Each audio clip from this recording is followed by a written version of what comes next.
I want to ask you an interesting question because I think you're extremely pro-employee, which I'm very passionate about. I think you have this incredible image. I don't know this because I don't consume a lot of stuff. Maybe the New Yorker did a profile, or maybe this has been addressed. I've always secretly, and we've never had this dinner, we've never really hung out for a weekend. The part that I'm curious about is how competitive do you think you are? Enormously.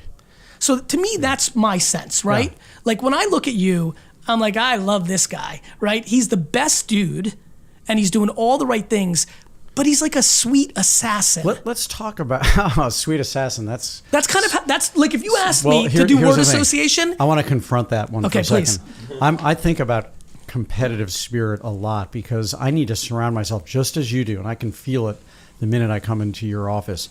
You got to surround yourself with people who want to be champions. Yes. Otherwise, why go to work? Doing it? What's the point? Especially going to work for yourself. Yes. So I've kind of come down to understanding competitive spirit in this way. There are 4 kinds of competitors. And I think it's a really, really important thing to try to figure out where you are in the spectrum.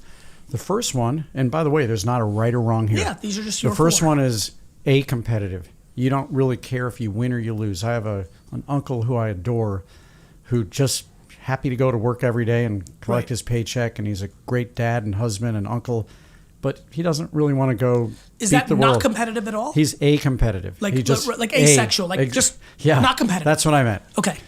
And so that's number one. That's not even in the competitive bracket, right? It is because I think you need to have non-competitive to understand competitive. Okay.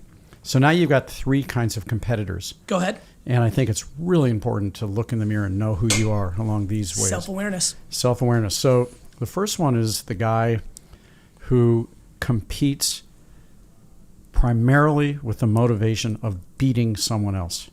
And that really gets them excited. Yep. Who did I beat? Yep. To win. Number 3, because a-competitive is number 1. Number 3 is the person who is primarily motivated to compete because they hate to lose. Just like there's just nothing worse than that.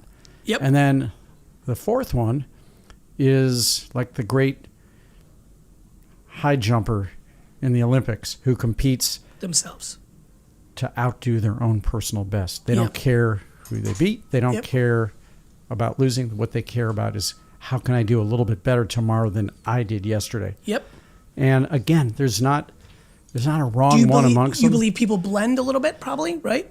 I do, but I think I feel like when I hear that, I'm like, I blend a little bit. Like the 3rd one's super interesting to me. Well, think about, you may or may not blend as much as you think you do. Maybe. Think about yourself as a sports fan. Yes. And it's all about the climb for me. Okay. So for me, as a sports fan, and I agree with you, that's where I go with this. You haven't had much experience with the Jets. No. Of climbing. Or the Knicks. Well, no, I've had a ton of experience of the climb with those 2. Okay. It's the journey. I find it interesting that I dropped the Yankees and the Rangers literally the moment they won, like 24 hours after they won a championship. Mission accomplished. Energy deployed to the ones that are missing. I've now been basically for 20 years, I've been a Knicks and Jets fan. AJ's 11 years younger than me. He's only a Knicks and Jets fan because basically ever since he's been old enough, I've been pushing him on those 2 because the Yankees and Rangers won in 94, 96. So that's me as a fan. Then I think of myself when I play my bad pickup basketball or bad tennis. I'm unbelievably competitive and want to like hurt feelings. Like I love looking at Phil and Trout and knowing they've never beat me in tennis, and it feels great, and I like to call it out. And we should probably find Nate. He's never beaten me either. You remember that great classic photograph of Muhammad Ali lording over Sonny Liston, who was just knocked out? Of course. I think he loved the fact that he beat Sonny Liston. Is that you? I don't listen. I like winning, but I don't know.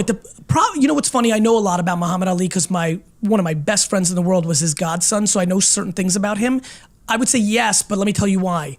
I would love nothing more than to beat Trout this summer, which I'm sure we're gonna play 6-0, and make it uncomfortably not competitive, and like razz him on the court, and like talk about like why would he let me 10 years older and I'm always working and he doesn't work as hard as me and yet I'm still beating him 6.